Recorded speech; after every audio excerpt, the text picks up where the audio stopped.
Teman yang belum daftar untuk Umroh Plus Tarim bersama kita, insya Allah tanggal 8 November kita akan berangkat, insya Allah dalam waktu 17 hari. Di Kota Tarim, bayi-bayi yang ada di Kota Tarim itu, mereka itu nggak tumbuh balik kecuali mereka sudah jadi wali. Mayuhammim syaribu, nggak ada yang tumbuh kumis illa wakudu mukashif, kecuali sudah jadi wali. Heboh, kaum Habib ajak umat Islam umroh ke Yaman. PBNU hanya bisa bungkam dan menutup mata atas ajaran menyimpang kaum yang dibelanya. Mengapa para petinggi PBNU tidak sekalian ikut umroh ke Yaman saja untuk melegitimasi klaim kaum keturunan palsu Rasulullah bahwa memang ada kota suci lain selain Mekah dan Madinah?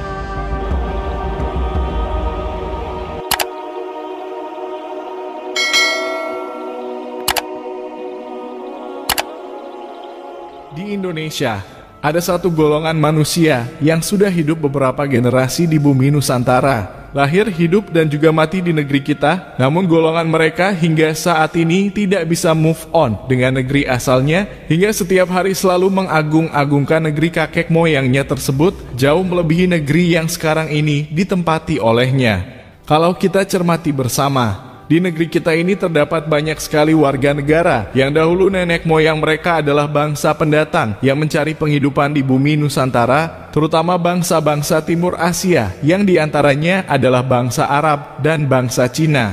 Jika kita membahas bangsa lain yang bukan bangsa pribumi Nusantara yang kini telah menjadi warga negara Indonesia, baik itu dari bangsa Cina maupun bangsa Arab, terkecuali bangsa Baklawi dari Yaman, maka kita akan bisa melihat bagaimana mereka semua telah bisa menjadi warga negara Indonesia sepenuhnya.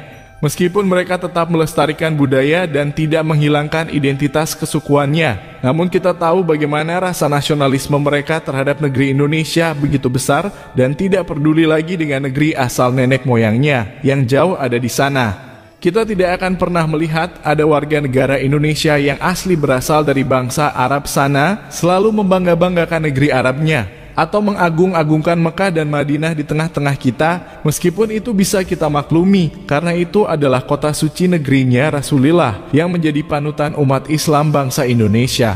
Kita juga tidak akan pernah melihat ada bangsa Cina yang sudah menjadi warga negara Indonesia selalu membangga-banggakan betapa dahulu sangat besar peradaban nenek moyang mereka, atau membangga-banggakan betapa megahnya keajaiban dunia hasil karya dari nenek moyangnya.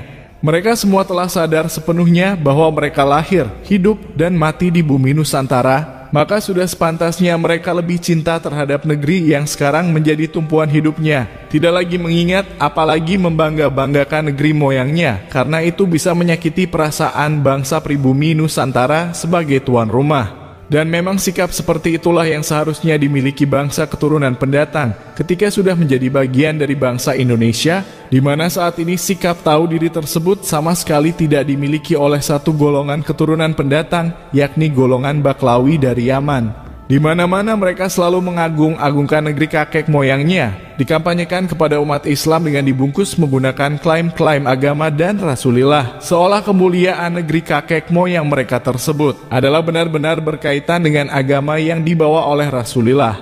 Mereka pun tidak segan menggunakan istilah-istilah dalam syariat Islam untuk membranding negeri kakek moyangnya, seperti istilah umroh yang merupakan istilah syariat dari ajaran baginda Nabi kita. Sepertinya kita ketinggalan pesawat, Bim. Tenang aja, Wan. Ya, ketuk tongkat 3 kali juga mundur itu pesawat. Assalamualaikum warahmatullahi wabarakatuh. Al-Fajir Al-Muredi bin Hasan menjabat. Sekarang kita ini berada di Bandara Soekarno-Hatta. Para jamaah umroh Al-Kafi ingin menuju ke tanah suci Al-Haramain. Semoga kita ini bisa selamat sampai tujuan dan semoga umroh kita mabrur. Amin ya rabbal alamin. Dan ketika umat Islam mulai sadar mengkoreksi kekurang ajaran mereka tentang istilah umroh yang mereka gunakan selain ke kota suci Mekah, mereka pun berdalih bahwa istilah umroh adalah istilah lain dari kata berkunjung atau berziarah, sehingga hal tersebut tidaklah salah jika digunakan sebagai istilah untuk berkunjung ke negeri kakek moyang mereka. Apapun dalihnya, yang umat Islam tahu, Umroh adalah istilah ibadah dalam agama Islam yang ada rukun dan syarat sahnya, sehingga istilah umroh hanya layak digunakan untuk kegiatan beribadah di kota suci Mekah. Kota Madinah saja yang merupakan kota suci kedua bagi umat Islam karena di sana tempat hidup dan meninggalnya Rasulullah. Ketika umat Islam berkunjung ke sana, mereka hanya menyebut dengan istilah berziarah. Lalu bagaimana mungkin Tarim yang merupakan negeri paling miskin di tanah Arab sana? Oleh kaum Habib ketika berkunjung ke sana diistilahkan dengan istilah umroh, disamakan dengan istilah ibadah di kota suci Mekah, Al-Mukarramah. Para petinggi PBNU yang selama ini sangat membabi buta ketika membela golongan mereka, janganlah kalian menutup mata. Di Tarim, Yaman sana, sudah terkenal ada satu bangunan yang selalu dikampanyekan oleh kaum Habib dan para jongosnya bahwa bangunan tersebut adalah bangunan suci, seolah ingin menyaingi Ka'bah yang ada di Mekah. Sehingga ketika kaum Habib menggunakan istilah umroh untuk berkunjung ke sana, dikhawatirkan hal tersebut akan menyesatkan akidah umat Islam bangsa Indonesia yang kelak bisa saja menganggap bahwa ada kota suci selain Mekah dan Madinah yang harus mereka kunjungi untuk kesempurnaan beribadah. Entah apa sebabnya atau tujuan besar apa yang sedang mereka agendakan kepada umat Islam bangsa Indonesia hingga golongan mereka selalu mengagung-agungkan negeri asalnya sebagai kota yang sangat mulia dan penuh berkah, mengingkari kenyataan yang nampak di depan mata bahwa negeri mereka adalah negeri konflik, negeri yang paling fakir miskin, sangat jauh berbeda dibanding dengan negara-negara Timur Tengah lainnya yang sangat kaya raya dan rakyatnya hidup sangat sejahtera. Hal yang paling mencengangkan di antara itu semua adalah negeri Tarim yang miskin tersebut digambarkan sebagai negeri yang menjadi tujuan seluruh umat Islam hingga semuanya berebut untuk tinggal di sana. Sementara golongan mereka yang kakek moyangnya hanyalah orang-orang pengungsi yang dahulu mencari penghidupan di bumi Nusantara hingga saat ini anak cucunya terus berada di negeri kita dan tidak mau kembali ke negeri asalnya yang katanya menjadi rebutan semua orang untuk tinggal di sana. Dan bodohnya, budak-budak kaum keturunan palsu Rasulullah tersebut bisa percaya begitu saja, seolah-olah mereka sudah tidak punya lagi nalar yang sehat untuk memilih dan memilah tentang benar tidaknya apa yang disampaikan oleh sang tuan majikan mereka.